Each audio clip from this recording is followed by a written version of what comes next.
Welcome to my 22nd day of hopefully 60 on the ketogenic diet. I woke up, I got to sleep a little bit, so I felt pretty good, jumped on the scale, and still felt pretty good. I'm at this point where I'm just kind of bouncing a little bit back and forth, which is actually fairly standard if you were living like a normal life, quote unquote. So I'm not upset about it, but I am missing those quick results from initiating a diet. Regular watchers will know that tomorrow I depart for about 6 days of military service, and so I've got my standard cut all good and ready to go. And while I've been saying tomorrow becomes the interesting part of this journey, honestly, today was interesting in itself. Breakfast began like pretty much any other day. This is more of a standard meal for me. 2 eggs, piece of toast, this same delicious, relatively new keto-friendly bread from yesterday. Couple pieces of bacon, cup of coffee with some cream. Nothing too crazy. Calories, 472. Grams of fat, 39. Grams of protein, 21. Grams of carbs, 2.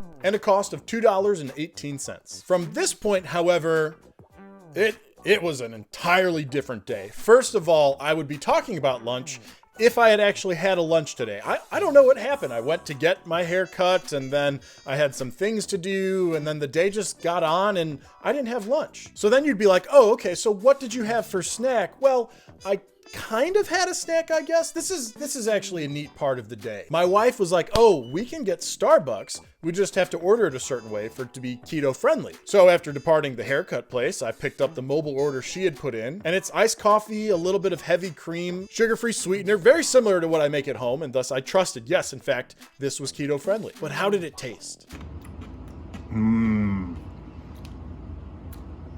I could do this. There you have it. I guess we'd call that a snack. Though I did have to guess on the ingredients and the amounts. So, approximate total calories, 50 grams of fat, 5, protein 0, net carbs 0, and a cost of 150 stars.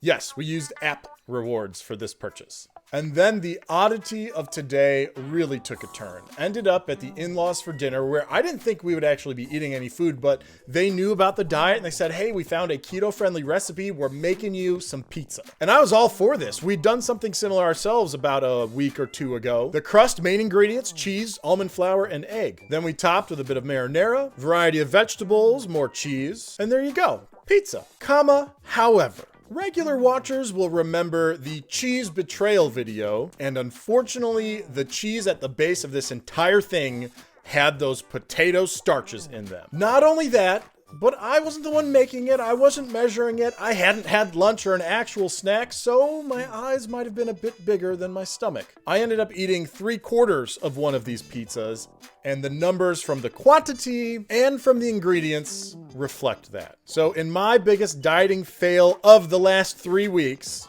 these numbers: calories 1,424, grams of fat 112, grams of protein 86, grams of total net carb 29. Now again, I didn't do the measuring or the mixing. I tried to kind of keep track as I saw things were made and looking at the recipe, so I'm pretty confident, sadly, in my math, which means as we go to the total numbers of the day, it is my true first real failure on the keto diet. And those numbers are calories, 1,946, which is actually right where I need to be calorie-wise.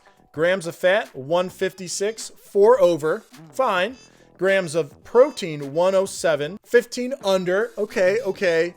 Grams of net carb, 31. And my daily allotment, which I have beaten every day, and pretty handedly, might I say, 24. I can picture the comments and the reactions depending on who you are, where you're from, what your life experience is. You know, the regular keto dieters out there are gonna be like, oh, yeah, you screwed up. You shouldn't have done this. You should have done that. You did too much of this. And I know. I hope you've been where I am. And frankly, I'm kind of happy that this happened in this regard, because I don't really consider myself that strict dieter. I mean, since day 0, have talked about being just the regular everyday guy. And so this is a situation that I think a lot of people would find themselves in. And then those of you that are just staunch supporters of mine are going to be like, oh, it's okay. It happens. You'll do fine. You can learn from it, all stuff like that. And that's all true too. In the end, it's already been eaten. It is what it is. And if anything, it serves as a great warning for myself that beginning tomorrow, when not just one meal is really out of my hands, but all of them for the most part, I just need to be extra vigilant about guesstimating or Googling or portion control, just all these little things. So I don't end up with another day of one meal having 29 net carbs when I'm allotted 24 for the day. I'd like to say lesson learned, but that is of course yet to be seen. At this point, I ask you to wish me luck, because the next time that you see me in this format, I will have begun my travels and begun my service and really started to experience a little bit of normal life, if you will, while attempting the ketogenic diet. 22 days down, 38 to go. Thank you as always, and I hope to see you tomorrow.